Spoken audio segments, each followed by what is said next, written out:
I, Gu Beichun, spent 10 years becoming a domineering CEO and married the campus belle of my university, Shun Xinge. The price was filling the $500 million bankruptcy hole for her family. Until I came home early and caught her dragging our daughter by the hair, slamming her against the wall. "You little bitch! You're my godson's way." Her white moonlight lover was sitting on the sofa, hugging his fat son and commenting, "Not enough force. Haven't you eaten?" With one slap, I sent the white moonlight's wig flying, revealing his bald head. A second slap sent Shun Xinge spinning in place. If one hair on my daughter's head is missing, one bone in your Shun family will be broken. When I saw a happy picture of the three of them in bed on my social media feed, I immediately cut off all of the Shun family's funding. Shun Xinge bombarded me with calls. "I just touched your daughter. Do you have to cut off my family's lifeline?" "I do." I snap her black card in half with a click. "You touched my last nerve." Later, she tearfully begged me to remarry her. I threw out a complete file of her white moonlight's domestic violence and gambling habits. A prison cell for a married couple. It's reserved for your honeymoon. My name is Gu Beichun. Although the name sounds like a domineering CEO in a romance novel who wouldn't last more than 3 chapters, I am indeed a domineering CEO, the real deal, fresh off the Hurun Rich list. My story of success? It's quite cliché. I started by selling socks from a street stall in college. I beat all my competitors, climbing over the corpses of countless counterfeit socks.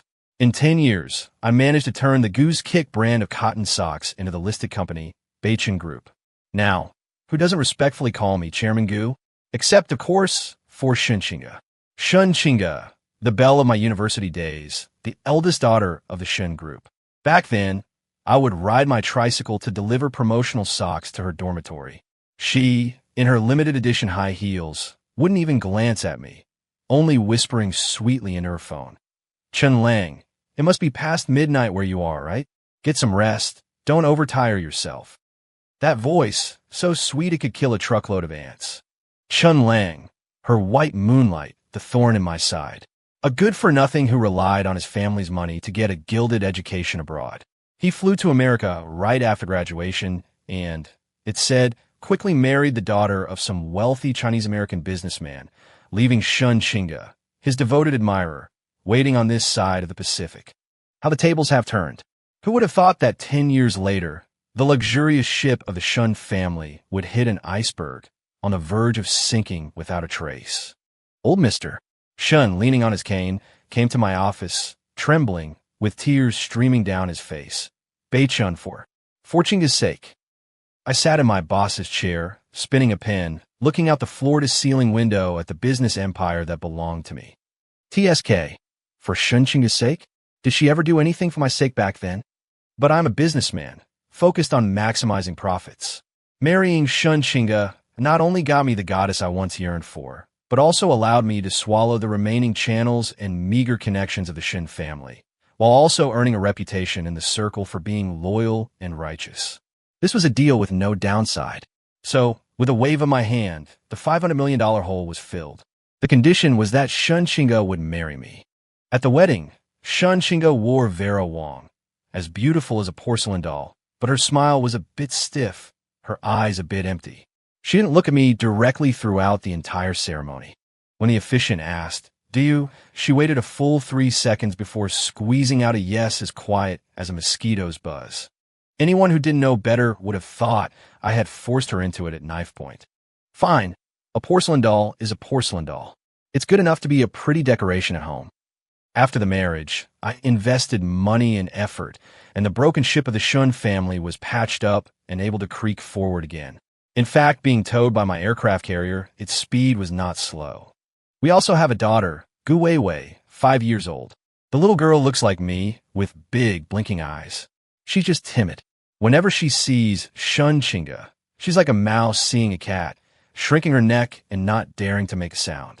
I used to think she was just introverted, and that Shun Xinge, with her spoiled princess attitude, didn't know how to coax a child. Thinking about it now, I was so damn blind. My eyesight was worse than the stone lions at my front gate. That day, I had an extremely important international merger and acquisition video conference with a difficult old Jewish man.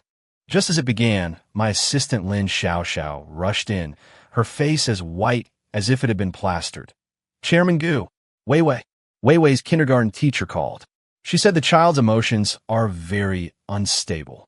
She's been crying nonstop and won't let anyone touch her. She asked if something happened at home. My heart skipped a beat. Although Wei Wei was timid, she had never lost control at kindergarten before. An indescribable restlessness surged up, as if an invisible hand was squeezing my heart. To hell with the old Jewish man. To hell with the $10 billion merger. Cancel the meeting. I snatched the car keys and bolted. I drove the Rolls-Royce Phantom with the same ferocity I had when I used to sell socks, a trail of sparks and lightning in my wake as I sped back to my mansion, Dragon Bay No. 1, nestled halfway up the mountain, a place rumored to have excellent feng shui. The moment I pushed open the bulletproof, ornately carved gate, the sharp wail of a child pierced my eardrums, making my brain throb with pain. Wah, Mommy, I won't do it again. Vivi won't do it again. Following that was Shun Chinga's shriek, pitched 8 octaves higher, sharp enough to shatter glass.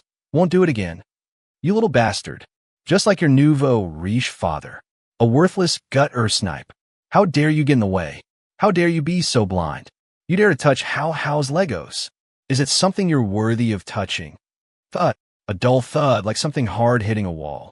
All the blood in my body rushed to my head in an instant, and my vision turned blood red. The string in my mind called reason snapped with a twang, shattering into a million pieces. I rushed through the foyer in a few strides, and the scene before me almost gave me a fatal heart attack on the spot. On the hand-woven wool carpet I had spent a fortune to air freight from Italy, my precious daughter, Vivi, was being held like a rag doll by Shun Chinga, who had a death grip on the pathetic tuft of hair at the back of her head, lifting her entire body so her toes were off the ground. Shun Chinga, my wife, who in public was so elegant and proper, she looked like she measured her steps with a ruler, now had a twisted face, her features contorted, looking exactly like a yiksha demon crawled out of hell. She was grabbing Vivi's head, and once, and again, slamming it viciously against the expensive gold leaf wallpaper. Thud, thud. Every impact felt like it was hitting my own heart. Nearby, on the 6-figure sofa I had bought, sat 2 people. One was a man, greasy-faced and effeminate, wearing a tight, flashy pink polo shirt, trying hard to project an elite air, but his protruding belly strained the fabric, making him look like a pink balloon about to explode. It was none other than Shun Chinga's white moonlight, the one who had gone abroad to get his golden polish, Chun Lang. In his arms was a chubby boy of 7 or 8, with a fat head and big ears, his small eyes narrowed into slits, a greasy, gloating expression on his face that mirrored his father's. This little fatty was the so-called precious godson Shun Chinga always talked about, Chun Hao. Chun Lang casually swirled a glass of red wine in one hand. It was my damn treasured Romani Connie. With his other hand, he gently patted his fat son's back, slowly offering his commentary, his voice dripping with a nauseating sense of superiority. Chinga, you're being too soft. With this kind of unruly brat, you have to teach her a lesson she'll never forget all at once. What you're doing is like tickling her. It's not enough. After speaking, he took a contented sip of wine. The little fatty, Chun Hao, immediately clapped his chubby hands and giggled. That's right, that's right. I casually tossed the expensive wig onto the plush carpet as if it were trash, my gaze like an ice pick, instantly fixing on Shun Chinga's face, who was still clutching my daughter's hair. She trembled, startled by the undisguised, violent killing intent in my eyes, and her hand gripping Vivi's hair loosened instinctively.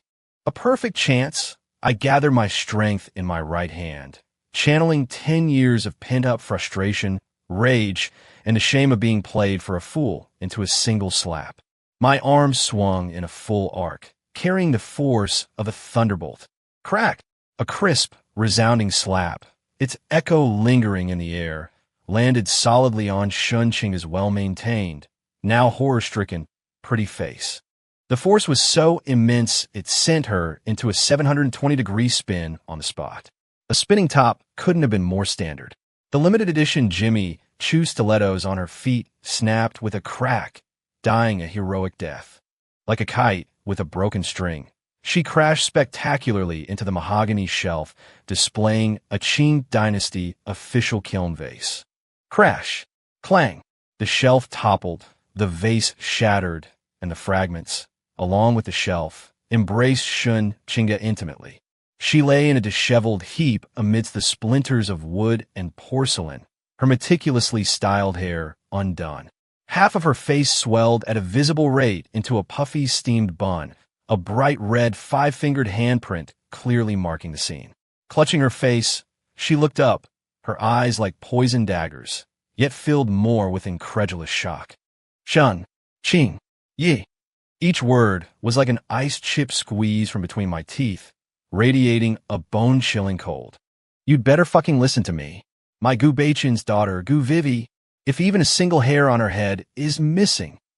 I knelt down, scooped up Vivi, who was huddled in the corner, trembling, her face pale, a bluish-purple bruise on her forehead, and her face a mess of tears and snot, and held her tightly in my arms.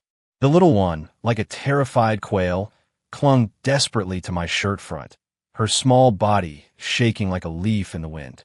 Cradling my daughter as if she were a long-lost, priceless treasure, my icy gaze swept over Shun Qingge on the floor, over Chen Lang, who was clutching his bald spot with a look of horror and shame, and over the stunned little fatty, Chen Hao.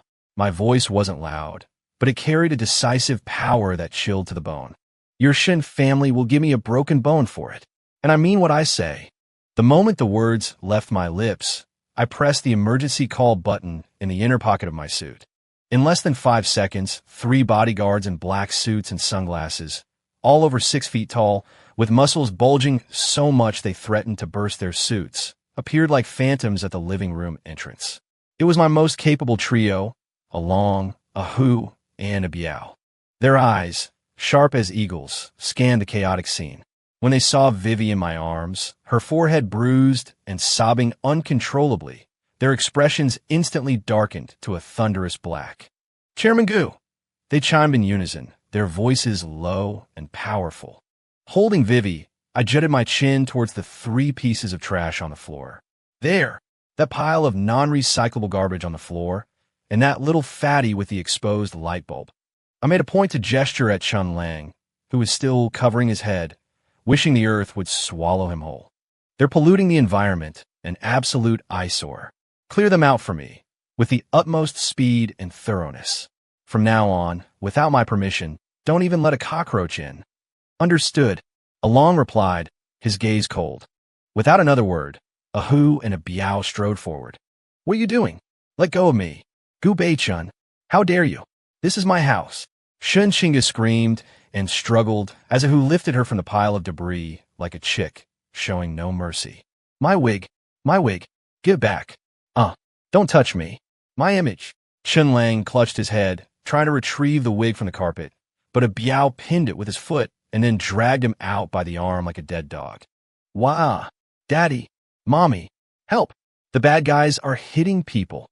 The little fatty Chun Hao wailed like a pig being slaughtered, tucked under a Long's arm, his 2 chubby legs kicking wildly in the air. The mix of screams, curses, the wig's silent lament, and the little fatty's dry howls filled the air. The 3 bodyguards remained expressionless, their movements swift, as if disposing of large-scale hazardous waste. They dragged and hauled the sources of noise out of my front door without a hint of hesitation. Bang! A loud thud from the heavy, bulletproof door shut out the cacophony from outside. Finally, the world was quiet. Holding Vivi, who was still trembling in my arms, I felt my heart was about to shatter. The momentary satisfaction from the slap and the wig pulling was instantly replaced by boundless fury and lingering fear. This was definitely not the first time the new and old bruises on Weiwei's arms flashed through my mind like lightning. I was a fucking colossal idiot, blinded by Shun Qingge's meek and gentle facade. Weiwei, be good. Don't be scared anymore. Daddy's back.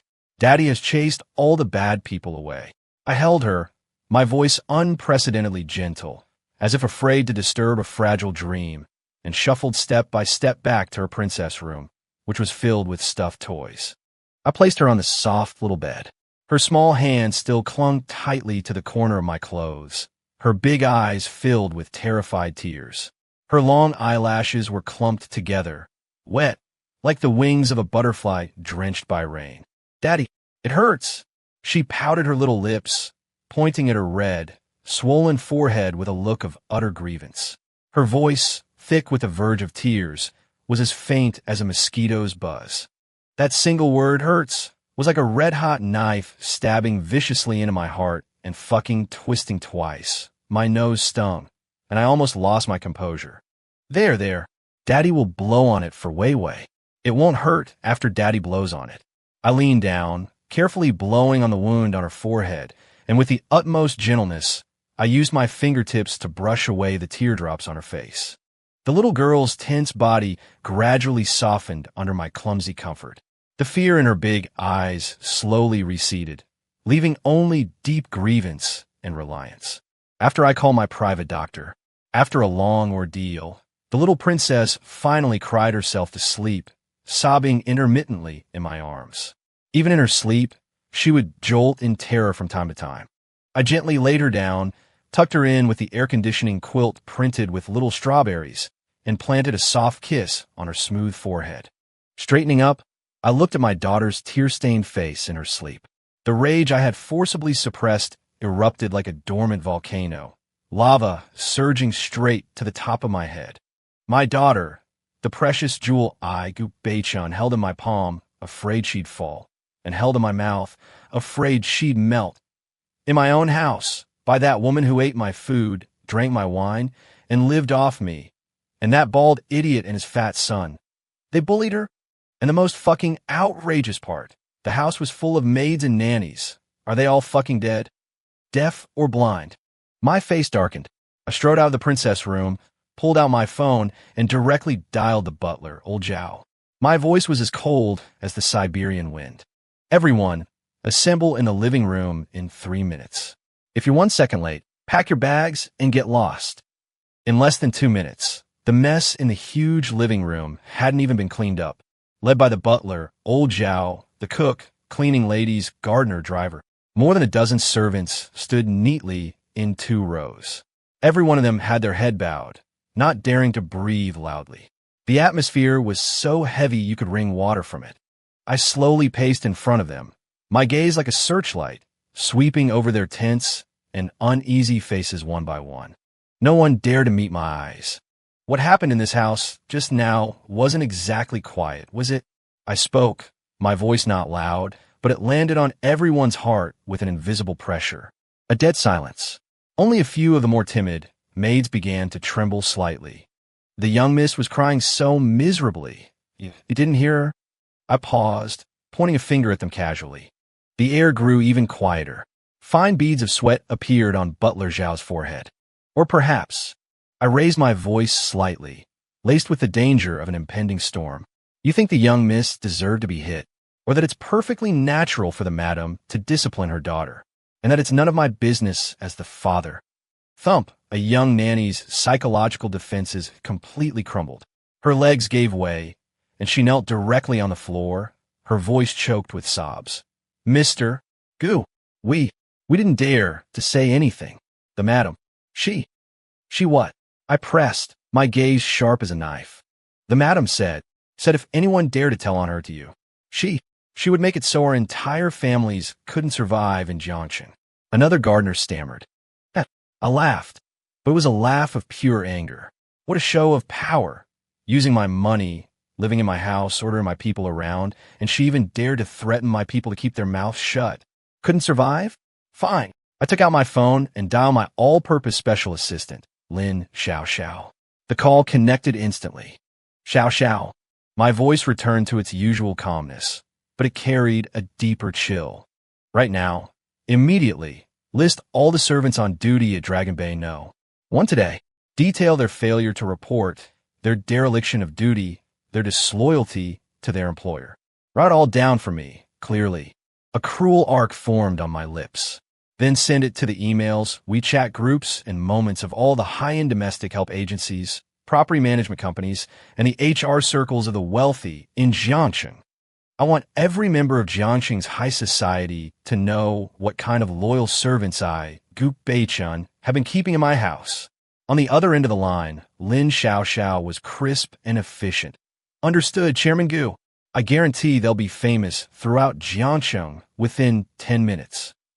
I hung up and turned my gaze back to the group of servants before me, their faces ashen, trembling like leaves in the wind. Now all of you get out. Immediately. Right now. Pack your things and disappear from my house. Your salary? Heh, go ask your good madam for it. She's so capable. I'm sure she won't be short of the money to pay you. I waved my hand as if shooing away a swarm of annoying flies. As if they had heard a declaration of amnesty, the group scrambled and crawled away, scattering like frightened birds and beasts, terrified that if they were a second too slow, I would go back on my word and swallow them alive. In an instant, the vast living room was empty, leaving only me and the utter mess. Very good, the trash has been cleared out. But this wasn't over. I sat down on the only surviving armchair and took out my phone. The moment I unlocked it, a bright red notification popped up on my WeChat Moments from Shun Xinge. This woman, I had just slapped her and thrown her out of the house, and she still had the mood to post on Moments? I sneered and tapped it open. A photo jumped into view. The background was the luxurious king-sized bed of a 5-star hotel room. In the center of the photo, Shun Xinge's face was turned to the side. The swollen red handprint on her cheek was barely concealed by a thick layer of foundation and powerful beauty filters. She was nestled with a blissful expression on the shoulder of a man whose face was covered by a cartoon panda head sticker. The man was also holding that little fatty, who was similarly censored with a panda mosaic. The accompanying text was practically overflowing with bitchiness and green tea vibes. Only after surviving a disaster do you realize what is most precious. True happiness is being with the most important people, through thick and thin, for a life of peace and quiet. Grateful for everything, cherishing the present, heart. I almost laughed up last night's dinner. What the hell surviving a disaster? What the hell through thick and thin? And a life of peace and quiet? Was it the peace and quiet of face-planting on the pavement when my bodyguards threw you out the gate? With this kind of mental fortitude and this thickness of skin, it's a real way she's not competing for an Oscar for Best Actress. Grateful for everything? The thing she should be most grateful for is my 500 million. Looking at Shun Xinge's pretentious, I have it all, blissful look in the photo, and then thinking of the wound on my daughter's forehead and her terrified eyes, a wicked fire surged up inside me again. Fine, you want a life of peace and quiet, right? I'll give you peace and quiet until the end of time. My fingers flew across the screen as I replied directly under her post. Nice picture. The hotel pillows look very white. Wishing the three of you eternal happiness. I've locked you together and swallowed the key. P.S. For your peaceful and quiet life, remember to bring enough money. After sending it, I felt refreshed, imagining the look on Shun Xinge and Chun Lang's faces when they saw this reply, like they'd just swallowed a fly, especially Chun Lang's bald spot. TSK, I could wake up laughing from my dreams tonight. But this was just the appetizer's appetizer. The real gift package was only now beginning to be delivered. I called Lin Xiaoxiao again, my voice calm and steady, yet carrying an undeniable, decisive killing intent. Xiaoxiao, two things. First, immediately, right now, freeze all of Shun Xinge's bank cards, credit cards, and supplementary cards, including all her linked electronic payment accounts. Remove her from the VIP lists of all companies associated with the Beichun Group. Her cars, jewelry bags, everything bought with my Gu Beichun's money, make a list for me. Prepare to reclaim it all. Second, I paused, a demonic smile playing on my lips. Notify the finance and project departments to immediately halt all capital injections, project collaborations, and channel support for the Shun Group. Block all ongoing procedures. As for the money that has already been invested, initiate recovery proceedings. I want that patched up, broken ship of the Shuns to sink back down faster than free fall. Sink it deeper than the Mariana Trench. On the other end, Lin Xiaoxiao's voice carried a hint of suppressed excitement. Received, Chairman Gu. Mission guaranteed. The severed capital chain package will be arranged for Miss Shun and her family immediately and clearly. After hanging up, I walked to the massive floor-to-ceiling window and looked down at the brilliant night view of Jiangxing below. The flashing neon lights seemed to be warming up for the good show that was about to begin. Shun Xingge, your life of peace and quiet. I'm going to smash it to pieces with my own hands. A faint remnant of Shun Xingge's expensive, spilled perfume still lingered in the living room.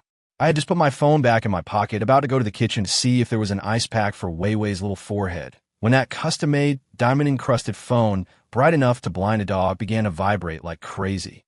Buzz, buzz, buzz. Buzz, buzz, buzz. 3 large words flashed on the screen. Shun Xingge.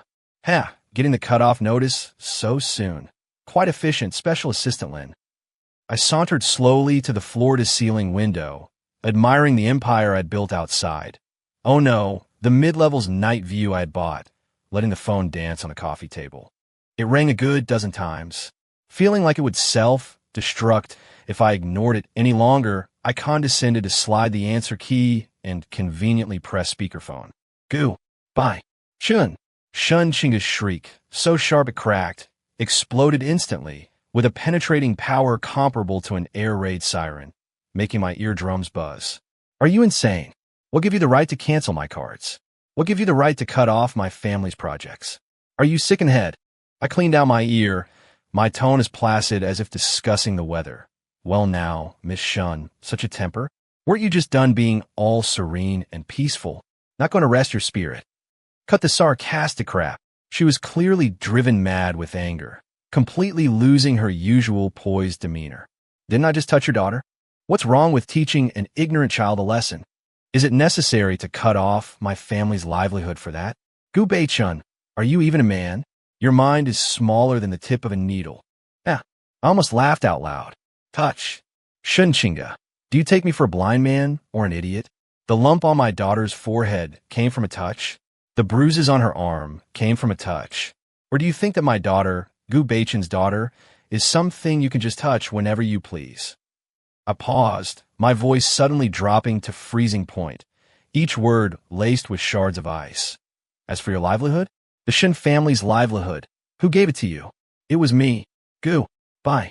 Shun. I fucking gave you too much face. Made you think my daughter's head was a stepping stone for you to suck up to that bald-headed idiot and his fat son. Heavy panting came from the other end of the line. She was clearly hit right in a sore spot by my bald-headed idiot, too enraged to speak. I pressed my advantage, my tone as casual as if I were clipping my nails. Oh, right. I forgot to inform you. All of your cards, including the backup card you hid in that pair of red sky-high heels on the 3rd shelf of the shoe cabinet on the left side, and that secret slush fund account you secretly opened with your mom's ID, have all been frozen. From today onwards, Miss Shun, you can figure out how to be serene and peaceful all by yourself. You.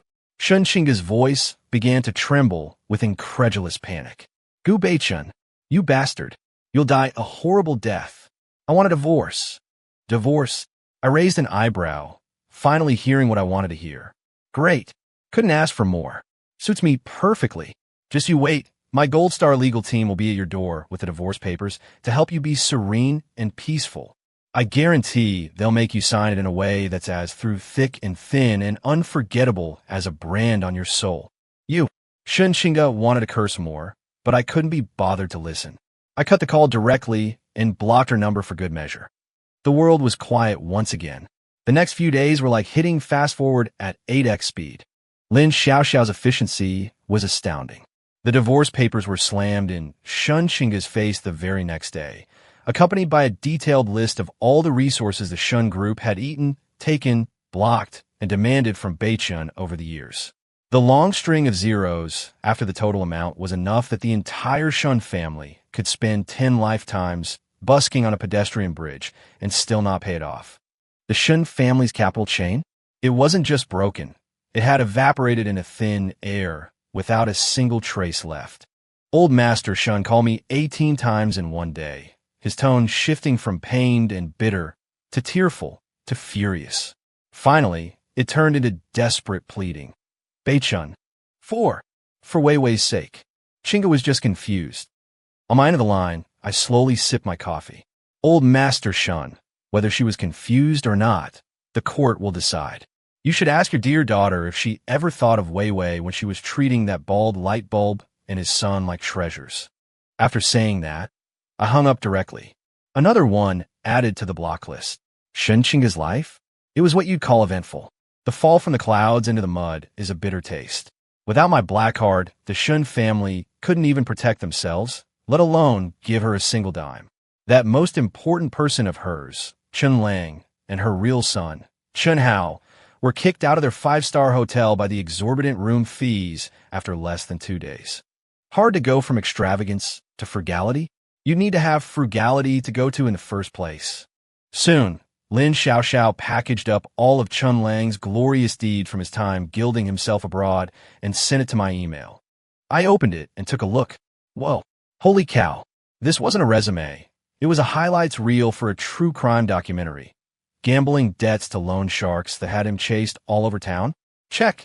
Domestic violence against his ex-wife, causing her to miscarry? Check. Public disturbances from alcoholism, leading to multiple stints in the police station? Check. Credit card fraud? Check. Even a suspected history of drug use? All 5 poisons. This is the fucking 10 poisons. The scum of all scum, the fighter jet of all trash. Was Shun Qingge blind with titanium alloy dog eyes back then? To treat this thing as her white moonlight? I think it's more like idiot light. I anonymously sent this surprise gift package to several gossip media outlets that thrive on chaos. Soon, the bloody drama of Shun family's daughter obsessed with scum white moonlight, abandoning husband and daughter to let the wolf into the house, exploded across Jiangxing's headlines. The Shun family's face was completely thrown into the Pacific Ocean. As for Shun Qingge herself, according to the private investigator's report, she took Chun Lang and his son, along with the last bit of her jewelry, and rented a shabby old apartment in an urban village.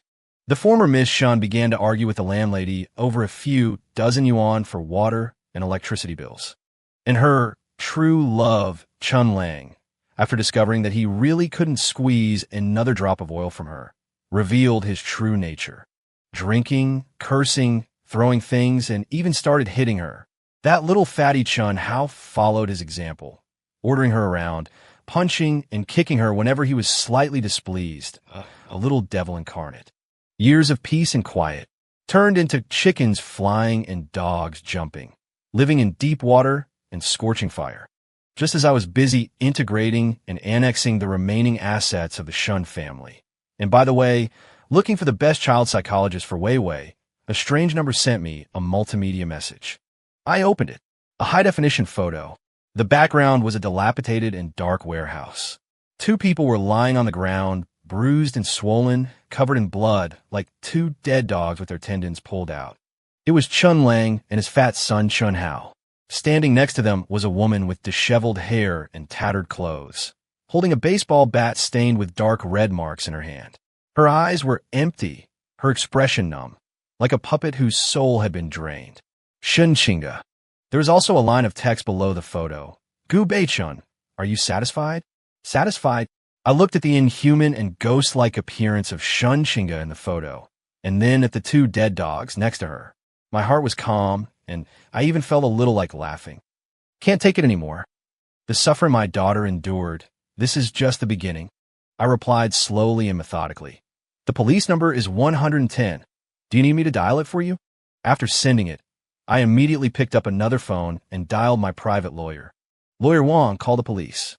I'll send you the address right away. A warehouse brawl. Someone is seriously injured.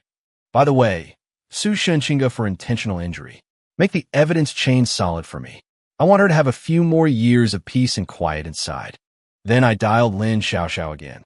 I've sent you the warehouse address. Let our media friends pass by. I've even thought of the headline for them. Infatuated woman goes crazy for love, furiously beats scum man and his son. Is that explosive enough? After doing all this, I leaned back in my chair and let out a long sigh of relief. Looking at the bright sunshine outside the window, I felt that the air was much fresher.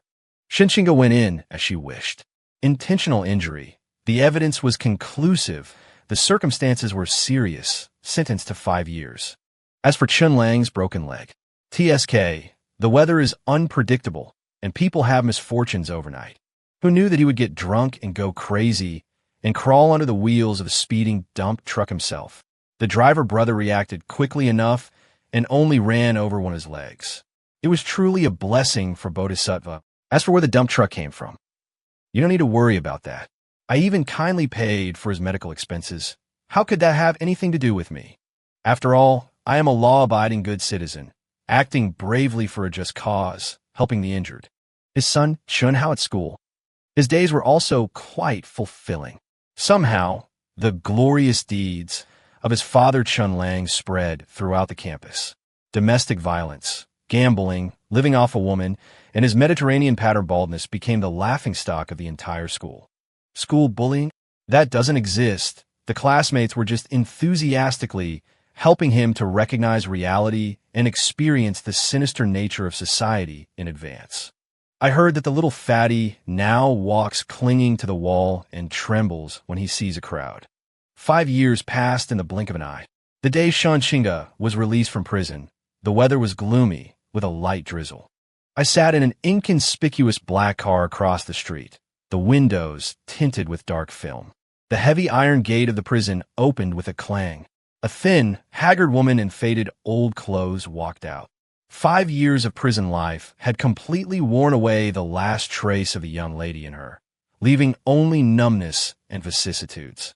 She stood blankly at the door, looking at the unfamiliar street with empty eyes.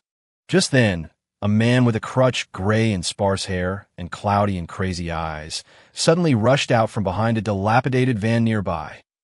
It was Chun Lang. His only remaining good leg supported his body. The other empty trouser leg swayed in the wind. His face was a mixture of pain, hatred, and a madness that was close to liberation. In his hand, he was holding a rusty but gleaming fruit knife. Shan Qingge, you bitch. It's all your fault. You ruined me. You ruined my son. Go to hell. Chun Lang let out a beast-like roar, and using every ounce of his strength, he dragged his crippled leg and lunged at Shan Qingge in a posture that was both grotesquely twisted and exceptionally swift. Shan Qingge didn't even have time to react, her eyes merely widening in terror. Squish, squish, squish. 3 stabs, each one to the chest. Fast, vicious, and precise. Blood instantly gushed out, dyeing her faded, worn-out clothes red and splashing all over Chun Lang's face. Shan Qingge's body stiffened abruptly, the terror in her eyes instantly replaced by immense pain and disbelief. She opened her mouth, as if wanting to say something, but only thick gurgles of blood emerged. She looked down at her own chest, blood streaming from the wounds, then up at Chun Lang's crazed, distorted face. The expression in her eyes was too complex to describe, until finally, all that remained was an endless void and the stillness of death. Like a severed wooden stump, she fell straight backward, thudding onto the cold, damp concrete floor. Leaning on his crutch, Chun Lang stood by the pool of blood, panting heavily. His face was spattered with blood, the madness in his eyes receding, leaving only a blank confusion and a kind of drained stupor. He looked down at his own blood-soaked hands, then at Shan Qingge, who was now lifeless on the ground, as if he couldn't comprehend what he had just done. I calmly picked up my phone and dialed the familiar number. Hello, 110. Someone has committed murder at the entrance of the West Suburban Prison. The killer is still at the scene. The victim is gone. Yes, the address is. After hanging up, I took one last look at that glaring patch of red and started the car. The windshield wipers gently cleared away the rain, and my vision became clear again. So I wonder who told Chun Lang the time and place of Shan Qingge's release. So hard to guess. Time to pick up Wei Wei from school. I promised to take her to the new amusement park today to ride the biggest carousel. As for Chun Lang's son, the law will give him the care he deserves. When he comes of age, I will kindly arrange for a father-son reunion. After all, the most important thing for a family is to be whole, to be together. The car merged into the stream of traffic, driving toward a future filled with laughter and joy. In the rearview mirror, that pool of blood and all the filth rapidly receded and finally disappeared